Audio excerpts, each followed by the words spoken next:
this live is about this book.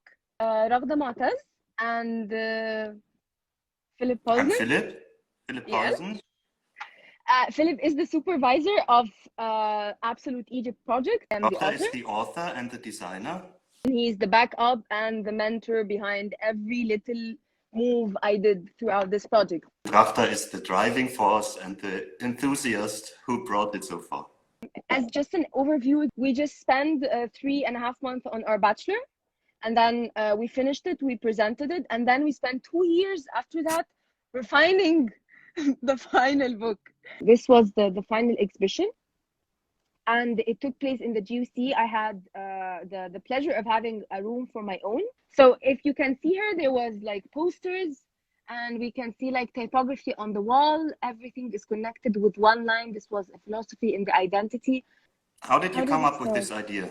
It was in my 4th year, before the semester before the bachelor, and I did a project about stereotypes. And then I picked the stereotype that Egyptian local designs, the vernaculars, the everyday things are bad designs. So I decided that this visual culture needs further investigation and it needs the format of a book.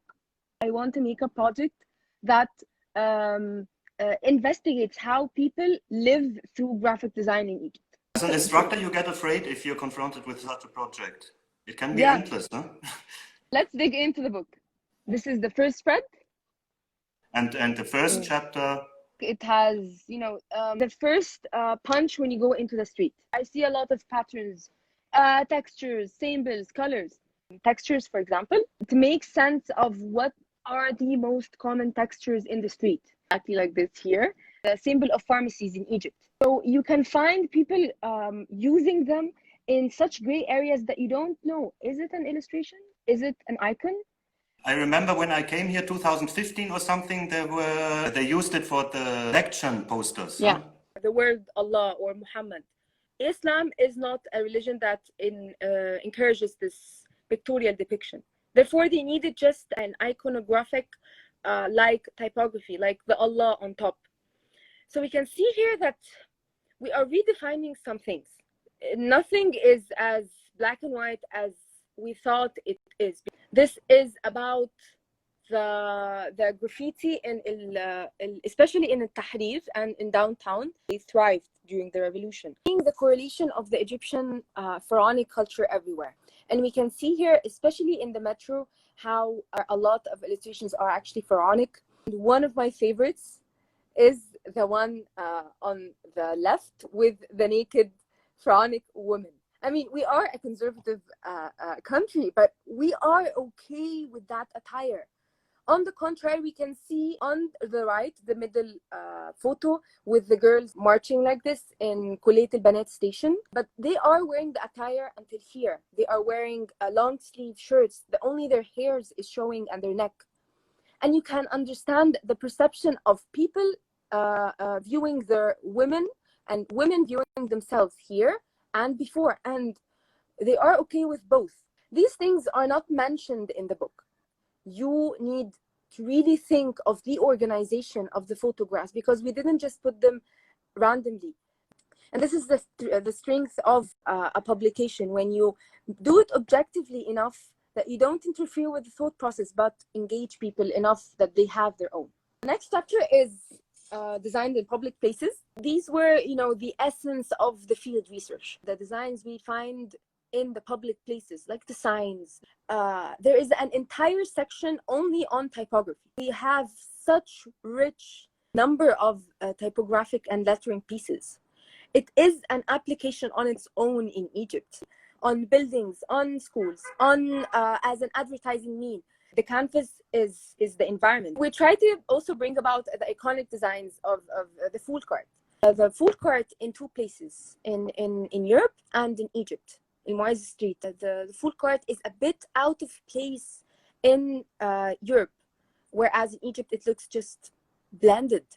This is the strength of having an identity for your local designs. We have added some random graffiti, the small ones, the stenciled ones, also the iconic blue plates of the streets, the retail signs, which is an enormously important design application in Egypt. You can find such beautiful varieties. And also I found those locally looking logos, how they interpreted Ford's lettered calligraphy word into Nastaliq.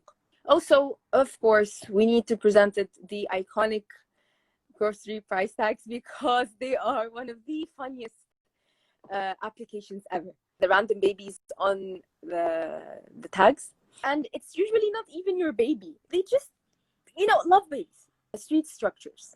You can find the most random structures in the streets. People are just using what is there with something new and building a whole new set of things. This chapter is wrapped up by this section, and then we went to chapter 3, which is printed matter. We find anything that is printed, it's more shy, it's not confrontational in the street. The religious prints section, which included the main religious prints of the main two religions in Egypt, Islam and Christianity. So here we can find the Sunni Muslim Quran. This is the doctrine most famous in Egypt. You can find so much variety of the Quran.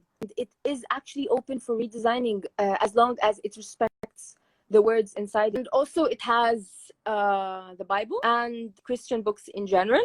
The Bible is actually more modest in its design, less ornamented, and way less varieties than the Quran. Books, the general novels, the mainstream novels that we can see, whether it's a bit childish ones or the contemporary young adult ones.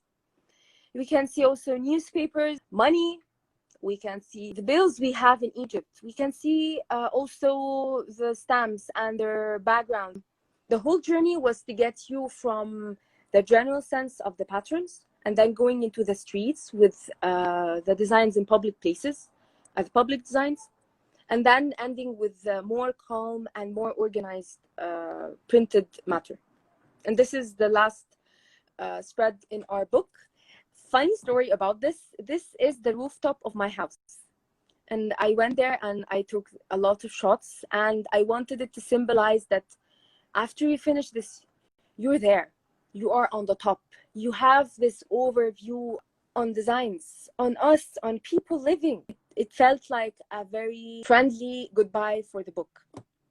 It's not always directly monetarily rewarding to make such a book, and it's so much work and it takes so much endurance to go through this whole process, but it's very, very rewarding on the long term, and I think it's especially rewarding for the society, for the community, not only of designers, but it could also be very interesting for researchers in anthropology or for social researchers. We constantly want to remind ourselves in this process, why are we doing this? Making people talk about those designs, them being presented in a professional way in a published book, and we see them as good inspiration and respectable visual styles. It's just about bringing forward the value of the local visual culture of Egypt, the thing that people come from abroad just to be inspired from.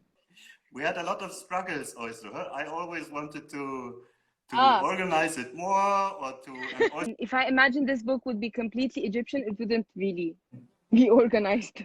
So our publisher, Edu Smitshuisen. I mean, Khat Books, in its mission, like it's a publisher that helps people just grow their projects with them. That's not the case usually. I have spent with you 2 years with Edu Smitshuisen's guidance of Khat Books, sending lengthy emails and teaching us how to stay out of the philosophical, be as objective as possible, and providing a whole new perspective that is professional in the publishing scene. So, and also Huda Abi Faris at the end. It was a bless having both of them in the process. So the interesting thing in this project is how we are approaching visual culture in Egypt. Of course, you had to focus on things that you recognized as typical for Egyptian visual culture. Until the last version I sent, I have changed material because I have found something new and more exciting.